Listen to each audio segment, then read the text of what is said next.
जनाब स्पीकर, हमारे लिए इसी से कनेक्टेड ये क्यों हो रहा है? ये इसीलिए हो रहा है कि हमारी एक फ्लॉड अफगान पॉलिसी है, जो 40 साल से भी ज्यादा हम उस पॉलिसी को फॉलो कर रहे हैं और उसकी रिपरकशंस फिर हमने देखी कि उसमें कितनी तबाही हुई। और वो पॉलिसी ये है कि हमने कभी एक शक्ल में वहां पर मिलिटेंसी को सपोर्ट किया है, कभी दूसरी शक्ल में हमने अभी तक अपनी पॉलिसी की तस्हीह नहीं की। अभी रिसेंट पास्ट में जो हुआ अफगानिस्तान में और उसमें फिर जो हमारा किरदार रहा वो भी सबके सामने है। और उसी के रद्द-ए-अमल में जब यहां पर हम वहां पर खड़े होकर जब हम चीखते थे कि इसका रद्द-ए-अमल यहां पर आएगा, इसका रद्द-ए-अमल यहां पर जरूर आएगा और दहशतगर्दी यहां पर फैलेगी उसके नतीजे में। और फिर वही हुआ कि जिस तरीके से जिस स्पीड के साथ फिर यहां पर दहशतगर्दी फैली और वो जो फिर वहां पर आए दिन टारगेट किलिंग होती है, वो सब कुछ रिकॉर्ड पर है। हमें यकीनन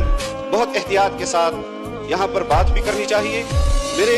दिलो दिमाग में यकीनन बहुत सारी चीजें हैं, लेकिन मैं सिर्फ आज की बात पर जो यहाँ पर पार्लियामेंटेरियन ने आपके सामने रखी और उन्होंने बिना सोचे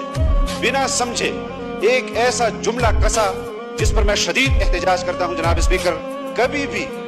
रियासत को निशाने पर रखना और किसी और के अज़ाइम की तकमील के लिए खुद को पेश करना,